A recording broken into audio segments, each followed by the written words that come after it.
Isang mainit na namang usapin at pinakabagong balita mula sa iba't ibang sulok ng bansa. Sa ating programa, ating kikilatisin ang makabuluhang kaganapan sa ating gobyerno, lalo na sa politika.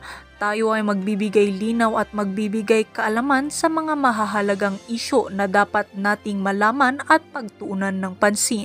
Ito ay magbibigay linaw sa ating mga kaisipan upang maging wais sa pagboto sa mga susunod pang mga eleksyon.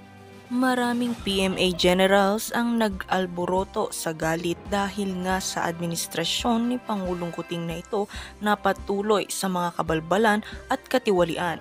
Tila ba lahat ng mga PMA generals na ito ay nag-alsa at nagsama-sama upang kalabanin at pabagsakin ang administrasyon na ito ng punong-puno ng katiwalian at kahihiyan.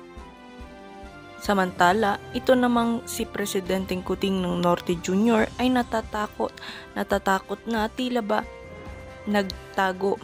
magtago na lamang na naman sa padpalda ng kanyang asawa na si Liza Tanas Smugs dahil nga alam niyang hindi niya kayang harapin ang mga PMA generals kung susugod sila sa palasyo.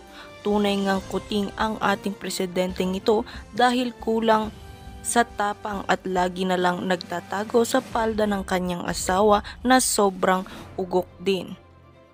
Hindi rin maiwasan ng ating mga netizens na magbigay ng kanilang mga komento na dapat bago mahuli ang lahat at gumulo ang ating bansa ay dapat nang bumaba na lamang itong kuting na ito sa kanyang pagiging presidente.